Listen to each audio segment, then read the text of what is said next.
Tuhan, ku percaya. Aku percaya lewati lembah air mata. Aku percaya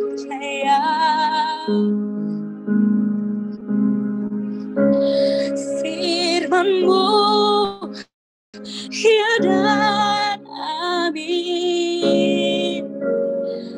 Aku percaya, amin. Kemenangan sudah Kau jamin. Aku percaya Tuhan, ku percaya tangan-Mu bekerja, tangan-Mu bekerja,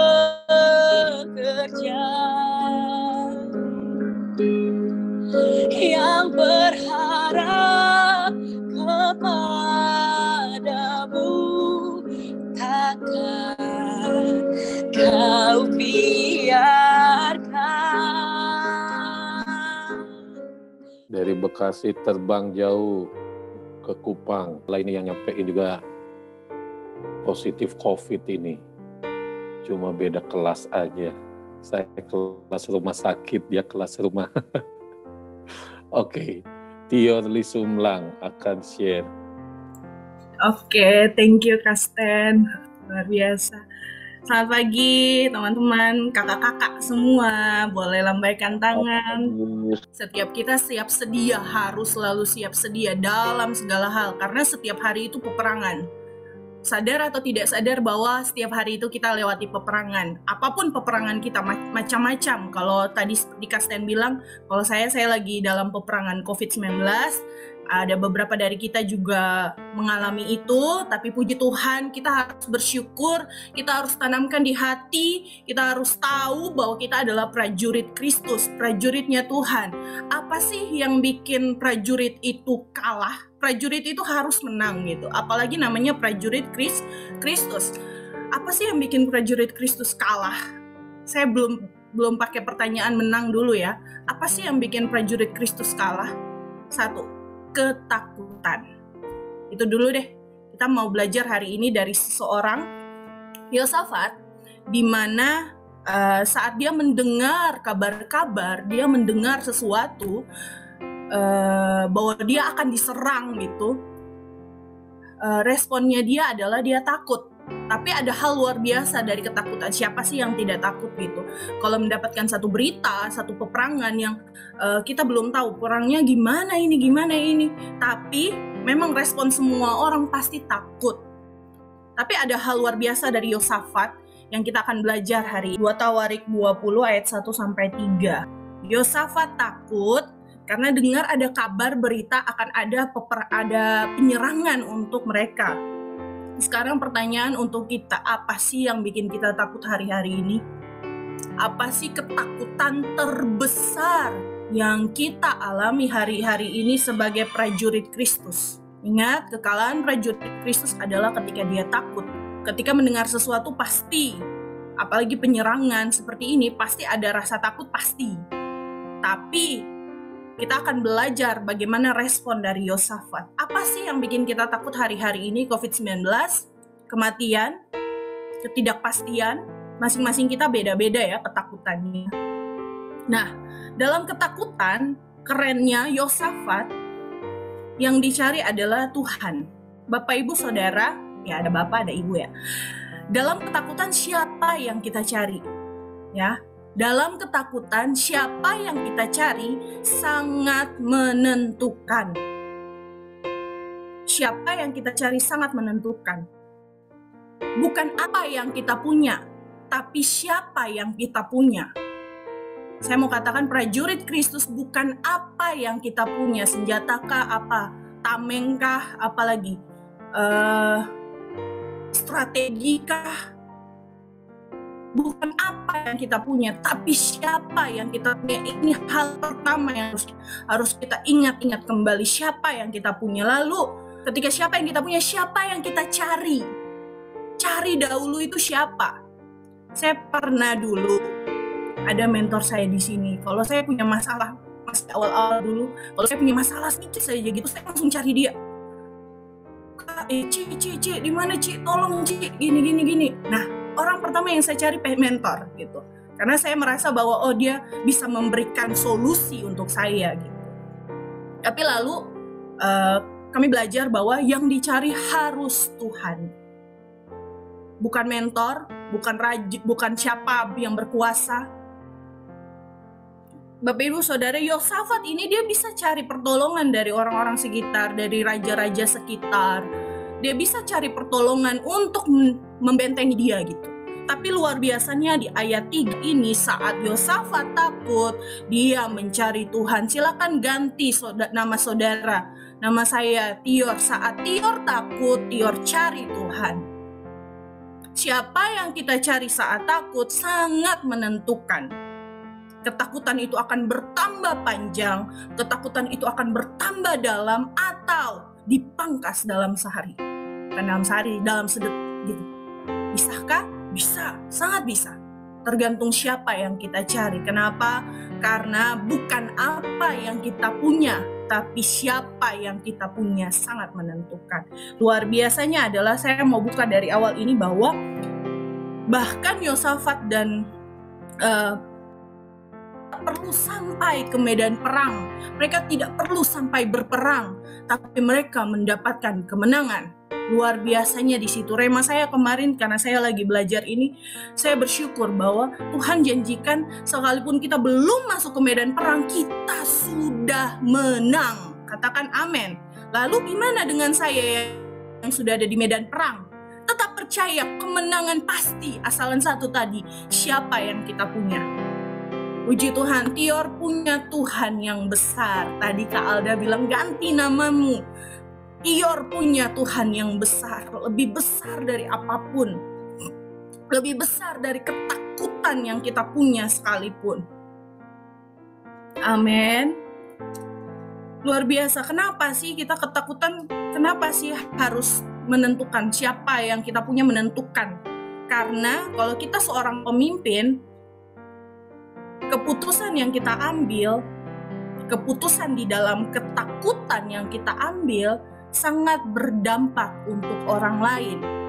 Kalau engkau pemimpin atas tubuhmu, atas jiwamu, keputusan yang engkau ambil dalam ketakutan sangat menentukan untuk jiwamu.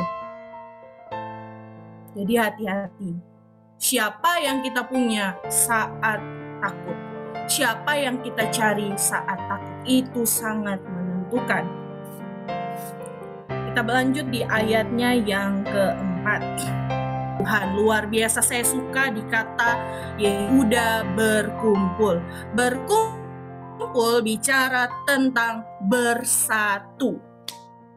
Mazmur 133, persatuan membawa berkat. Di mana ada kesatuan, disitulah Tuhan perintahkan berkatnya. Luar biasanya Pak, diperintahkan langsung sama Tuhan.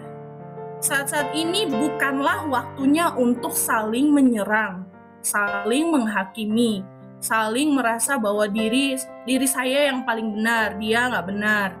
Bukan saatnya lagi Bapak Ibu Saudara.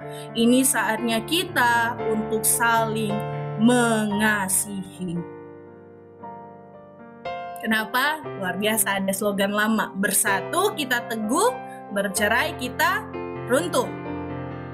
Ya, sama seperti sapu lidi. Kalau cuma satu dipatah ya bisa, tapi kalau banyak dipatah susah gitu. Anak Tuhan, mari kita kenali siapa musuh kita. Jangan salah serang. Ya, musuh kita adalah dosa dan iblis, bukan pribadi. Terkadang kita kena jengkel sejengkel-jengkelnya sama seseorang, yang kita serang malah pribadinya, bukan iblis, bukan dosanya gitu. Saking jengkelnya, saking marahnya, main pukul rata semua. pukul rata, intinya saya benci, saya jengkel. Waduh, jangan main pukul rata. Saya bertobat dengan itu. Ya, yang kita benci harus kenali siapa lawan kita. Kenali siapa yang kita harus lawan, dosa dan iblis, bukan pribadi. Untuk itu yuk, saatnya sekarang saling mengasihi. Saling mengasihi kuncinya adalah bersatu. Saat kita bersatu, disitulah berkat Tuhan diperintahkan. Ya, bukan lagi saatnya untuk saling serang pribadi ini. Oh, salah ini, salah ini, salah itu. Lah kenapa lu COVID? Lah kenapa ini? Bukan saatnya itu, saatnya begitu lagi. Saat pertama kali saya positif, pertanyaan yang paling bikin telinga sakit adalah kena di mana gitu. Kena di mana gitu. Langsung dalam hati saya bilang, lah saya sendiri tidak tahu kena di mana. Orang jarang sekali keluar pun cuma kalau ke gereja itu aja. Gak pernah keluar yang kemana-mana. Karena memang saya sama suami tipe yang sukanya cuma di rumah gitu. Kembali lagi, jangan lupa untuk saling mengasihi Bapak Ibu Saudara, siapapun itu. Karena kunci saling mengasihi adalah ketika kita saling mengasihi, disitulah persatuan. Ketika kita bersatu, disitulah berkat Tuhan dicurahkan. Amin. Saat mereka menghadapi ketakutan, yang dilakukan adalah mereka berkumpul bersama-sama. Ayatnya yang kelima. Saatnya pemimpin berdiri. Engkau pemimpin atas tubuhmu, saya bilang tadi ya. Engkau pemimpin atas tubuhmu, ayo tetap berdiri. Sekalipun ketakutan, sekalipun sepertinya kok mustahil ya. Sepertinya kayaknya tidak memungkinkan untuk berdiri. Tapi ayo, firman Tuhan katakan, ayo berdiri. Jangan duduk, jangan takut dengan keadaanmu. Jangan kalah dengan keadaanmu. Ayo berdiri. Siapa yang kasih berdiri kita? Tuhan. Kenapa pemimpin harus berdiri? Karena pemimpin berperan penting atas kemenangan. Nyatakan pada kelemahan fisikmu, nyatakan pada ketakutanmu, aku kuat. Aku punya Tuhan yang besar.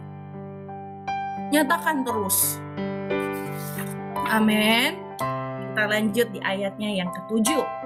Saat kita ketakutan, tadi kan sudah dibilang saat kita ketakutan, ayo siapa yang kita punya, kita berkumpul, bersatu. Yang ketiga, saatnya pemimpin berdiri. Lalu di ayat yang ke-7, saat kita ketakutan, yuk ingat kembali pertolongan Tuhan di masa lampau.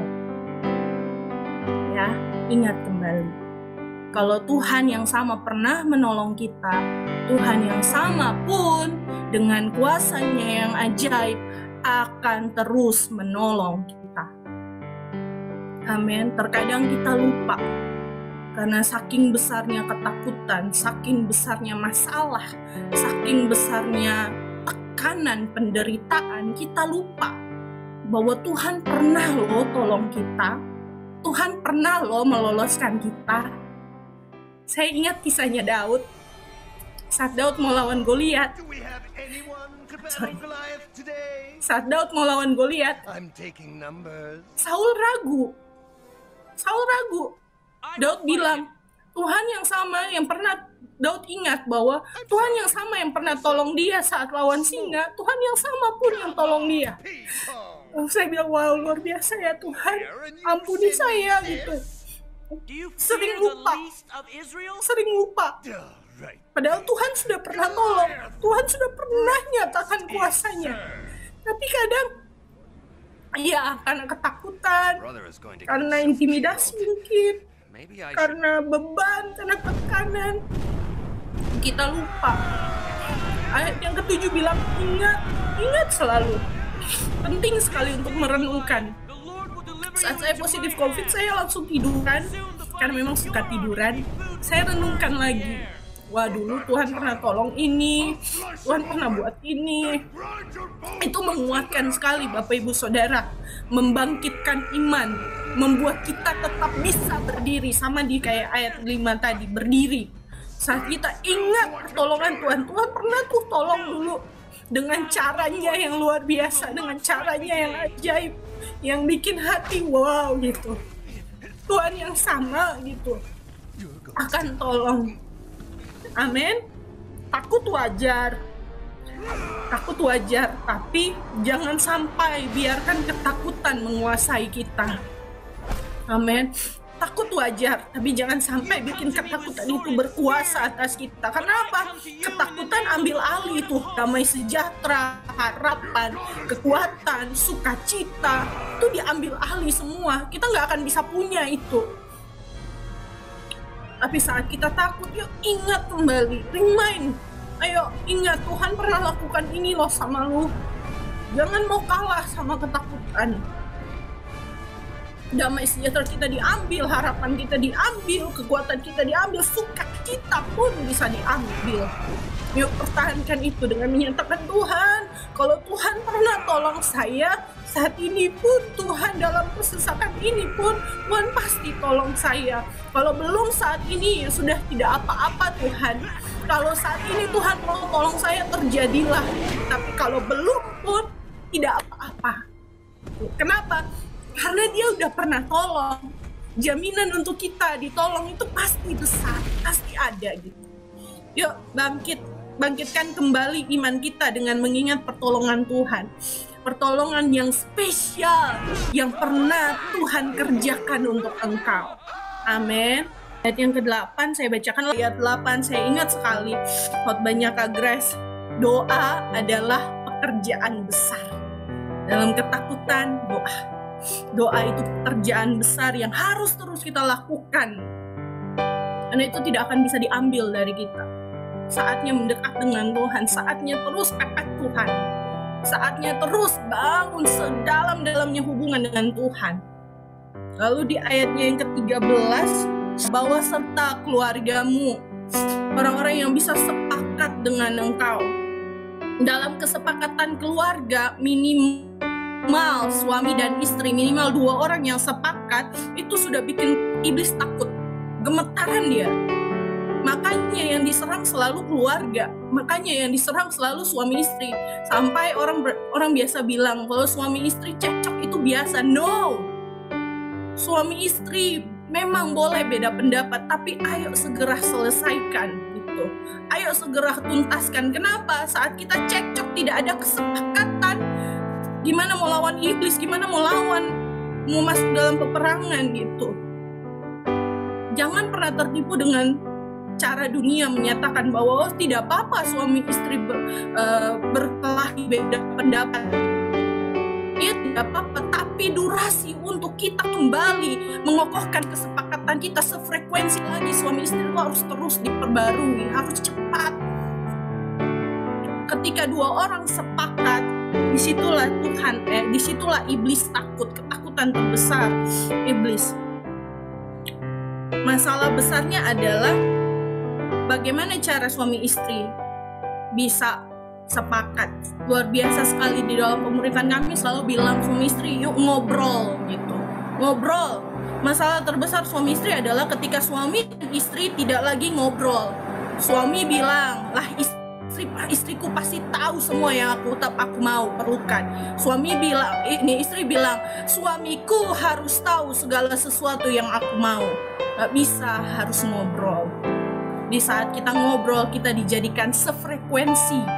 Saat kita sefrekuensi, disitulah kita sepakat. Ketika kita sepakat, lawan kita takut. Amin. Revival besar terjadi. Dimulai dari mana? Keluarga. Sepakat yuk keluarga kita yuk. Sepakat bangun mesbah keluarga yuk. Gitu. Ayat yang ke-14. Luar biasanya di ayat 14 adalah di tengah kesesakan, di tengah ketakutan, jangan pernah tinggalkan hubunganmu dengan Tuhan. Jangan pernah tinggalkan hadirat Tuhan. Kenapa? Karena Tuhan mau pakai kita untuk menguatkan orang sekitar kita. Untuk bahkan Yahasiel bin Zakaria ini dipakai Tuhan untuk menguatkan bangsa mereka gitu. Jadi jangan pernah tinggalkan hubungan kita dengan Tuhan gitu.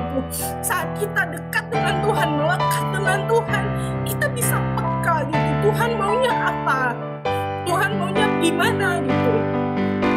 Bahkan Yahasiel bin Zakaria ini ketika dia dipenuhi dengan Roh Tuhan, dia tahu harus bicara apa, Dia menguatkan bangsanya di ayat yang kelima. Luar biasa, karena kedekatan, karena keintiman dengan Tuhan, bikin Yahaziel ini jadi tahu dia harus menguatkan. Tuhan bisa pakai kita untuk menguatkan orang sekitar kita. Tuhan bisa pakai. Kuncinya di mana? Intim, dekat, melekat, bikin kita peka sama Tuhan. Lalu di ayatnya yang ke-16, akhirnya mereka punya sesuatu yang harus dikerjakan. Saudara, dalam ketakutan, dalam tekanan, dalam penderitaan, stop playing victim. Stop merasa bahwa saya paling menderita, lalu tidak melakukan apa-apa. Yang harus dilakukan adalah yuk maju. Jangan cuma tunggu buat pertahanan di sini. Udah, saya di sini aja, Tuhan pasti tolong saya di sini. Enggak. Tetap maju, lakukan bagianmu. Tekanan, ketakutan, intimidasi, apalagi penderitaan, jangan sampai menghentikan langkah kita untuk maju. Dikatakan bahwa ketika Yahaziel ini dipenuhi dengan Roh Tuhan, dia bilang sama bangsanya, maju, bergerak. Jangan merasa bahwa saya paling menderita, saya paling ini, paling itu. No, stop. Maju saatnya, bergerak maju. Jangan cuma tunggu di tempat. Ayatnya yang ke-25 sudah terakhirin. Luar biasanya adalah sesudah masalah besar, pergumulan, kesesakan yang besar, selalu ada berkat besar. Saya pinjam istilahnya Kasela yang waktu dia share firman Tuhan. Saat kita mengalami kesesakan, disitulah kita sebenarnya kapasitas kita sebenarnya mau diperbesar. Amin. Jangan ciut dulu saat ada ketakutan di awal. Luar biasanya adalah mereka belum sampai di medan perang. Mereka cuma maju, lakukan sesuai yang Tuhan mau. Mereka menang. Lalu gimana kita yang udah ada di medan perang? Tetap percaya, kemenangan juga pasti milik kita. Amin. Tuhan Yesus memberkati setiap kita. Saya kembalikan ke